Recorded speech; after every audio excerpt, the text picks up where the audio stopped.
देखिए, सबसे पहले पीआर न्यूज़ को मैं धन्यवाद देती हूँ कि लगातार स्टूडेंट को ये मुद्दा उठाते हैं। ये जो है छात्र की जो आवाज़ को दबाने का प्रयास किया गया डंडा मारकर। बजट में ये जो लॉलीपॉप दिया जाता है, इस लॉलीपॉप को धरातल पर कितने सही तरीका से आप उतार रहे हैं वो बहुत बड़ी मायने रखता है। स्टूडेंट है तो अपने आशा तो नहीं छोड़ सकते हैं। कहा जाता है कि हर शाम जो है एक नई सुबह लेकर आती है। जब जैम्बर लगी हुई है, जब आप बायोमेट्रिक की व्यवस्था कर रहे हैं, फिर भी आपकी क्वेश्चन पेपर कैसे लीक हो रही है? किसी भी पार्टी की सरकार है, आप देखेंगे चाहे जिस भी पार्टी की गवर्नमेंट है, सभी के रीजन में क्वेश्चन पेपर आउट हो रहे हैं। पारदर्शी से आप एग्जाम दिलवा रहे हैं, वो सबसे बड़ी मायने रखती है। नमस्कार, मैं कृपा सिंह राव, न्यूज़ पीआर। बिहार में जिस तरीके से लगातार बीपीएससी का एग्जाम हो, दरोगा का एग्जाम हो, पुलिस का एग्जाम हो, लगातार जो भी एग्जाम होते हैं ऑफलाइन या ऑनलाइन में भी अब तो धांधली हो रहा है। कई जगह ऑनलाइन में सिस्टम ही हैंग कर दिया जाता है। और हमारे साथ बात करने के लिए इन्हीं सब मुद्दों पर, जिस तरीके से एसएससी सीजीएल का पेपर लीक हुआ था 23 दिसंबर और 24 दिसंबर को एग्ज़ाम हुआ था।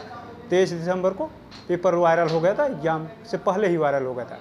उसी मुद्दे पर बात करने के लिए हमारे साथ महिला अभ्यर्थी कहा जाए, महिला आंदोलनकारी कहा जाए, अर्चना जी हैं। उनसे हम जानते हैं कि जिस तरीके से बिहार की स्थिति खासतौर से कहा जाए, एक शिक्षा व्यवस्था काफ़ी चरमराया हुआ है और आप लोग लगातार खासतौर से आप महिलाओं के लिए आवाज़ उठाती रहते, लड़कियों के लिए खासतौर से, तो उनके लिए तो कहीं ना कहीं बदतर स्थिति बन जाएगी आने वाले समय में, क्योंकि शिक्षा के लिए।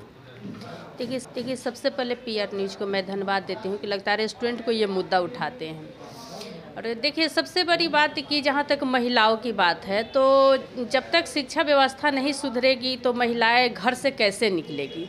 ठीक है, जो भी पेरेंट्स अपने बेटी को घर से बाहर रहकर मतलब पढ़ाने के लिए भेज रहे हैं, जब उसको सही समय पर जॉब नहीं मिलेगी, सही समय पर डिग्री नहीं मिलेगी, तो फिर वो तो अपने घर से निकालने के लिए सोचेंगे ना कहीं कतराएंगे। क्योंकि लड़कियां के सामने सबसे बड़ी समस्या आती है सामाजिक समस्या। सामाजिक के ताना बाना सहना पड़ता है कि आपकी बच्ची इतने दिन से रह रही है, यहाँ वहाँ रह कर तैयारी कर रही है, अभी क्या कर रही है, शहर में रहकर वहाँ क्या कर रही है। तो ये सब समस्या जो है आपको लड़कियां के साथ साथ उनके पेरेंट्स को भी मतलब झेलना पड़ता है। तो ये सरकार से मैं ये कहना चाहती हूँ कि जो भी वैकेंसी निकले, जो भी उसको पारदर्शिता की मतलब पारदर्शिता लाकर उस वैकेंसी की मतलब प्रक्रिया जो है पूरी किया जाए। मैं ये कहना चाहूँगी आपको। जिस तरीके से एक शिफ्ट का क्वेश्चन पेपर रद्द किया गया, 2 शिफ्ट का नहीं किया गया, छात्रों में भी काफ़ी मायूसी है। आप उसको किस तरीके से देखती हैं?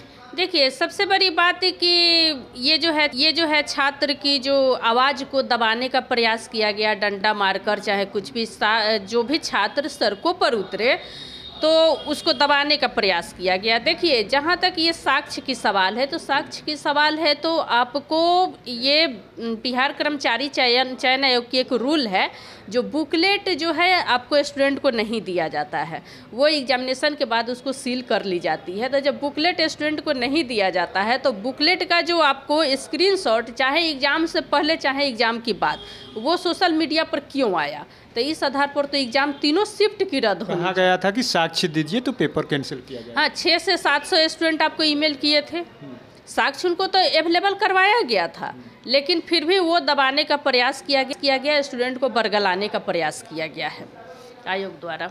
क्या लगता है कि 5 मार्च को एग्जाम हो रहा है, क्या सफल हो जाएगा? मुझे तो नहीं लग रहा है कि ये सफल होगा, लेकिन स्टूडेंट है तो अपने आशा तो नहीं छोड़ सकते हैं। कहा जाता है कि हर शाम जो है एक नई सुबह लेकर आती है। तो स्टूडेंट तो एग्ज़ाम तो देने जाएंगे, लेकिन ये आशा नहीं है। क्योंकि अभी देखिए, आपके सामने घटना देखने के लिए मिला है कि 58 मतलब पर्सन को जो है आपको राजस्थान में अभी पेपर लीक हुआ है, उसमें अरेस्ट किया गया है। आपको वो पेपर लीक जो है एग्जामिनेशन से 16 दिन पहले प्रिंटिंग प्रेस से मतलब लीक हो गया था। और इतने आदमी को अरेस्ट करने के बाद भी देखा गया कि सीएचओ का फिर एग्जाम हुआ था, फिर से पेपर लीक हो गया। अभी आप देख रहे होंगे न्यूज में कि अभी प्रेजेंट में टीचर की वहाँ एग्जाम चल रही है, और एग्जाम चलने के बाद वो 5 दिन से वहाँ नेट बंद किया गया है, जो अभी वहाँ विवाद चल रही है नेट बंद करने के लिए।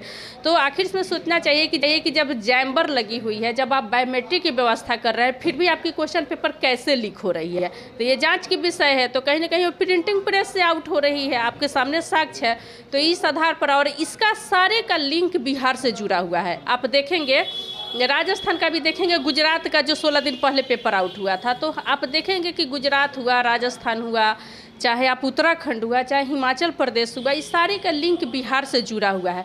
तो क्यों ना सरकार, चाहे किसी भी पार्टी की सरकार है, आप देखेंगे चाहे जिस भी पार्टी की गवर्नमेंट है, सभी के रीजन में क्वेश्चन पेपर आउट हो रहे हैं।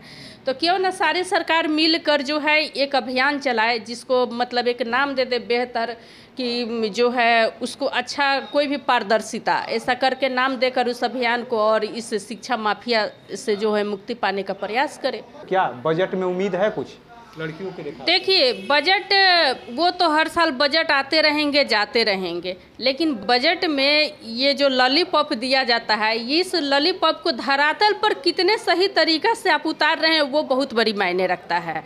ठीक है, लड़कियां है, ठीक है, आप उसके लिए योजना लाए तो ठीक है, उसको धरातल पर कितने सही तरीक़ा से ला रहे हैं वो बहुत बड़ी है। आप वैकेंसी दे रहे हैं, कितने अच्छे तरीक़ा पारदर्शी से आप एग्ज़ाम दिलवा रहे हैं, वो सबसे बड़ी मायने रखती है।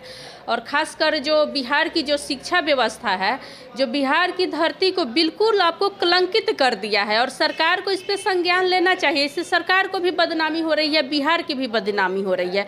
तो आपने सुना किस तरीके से अर्चना जी ने साफ साफ कहा कि जिस तरीके से बिहार जो शिक्षा माफिया का अड्डा बन चुका है, यहाँ से तमाम जगह जहाँ भी पेपर लीक होता है उसका तार कहीं ना कहीं कनेक्शन बिहार से ही होता है। और बजट की बात जहाँ तक करें तो बजट में ऐसा एक कुछ लाया जाए जिससे पारदर्शिता, शिक्षा व्यवस्था को लेकर के खास तौर से पारदर्शिता किया जाए।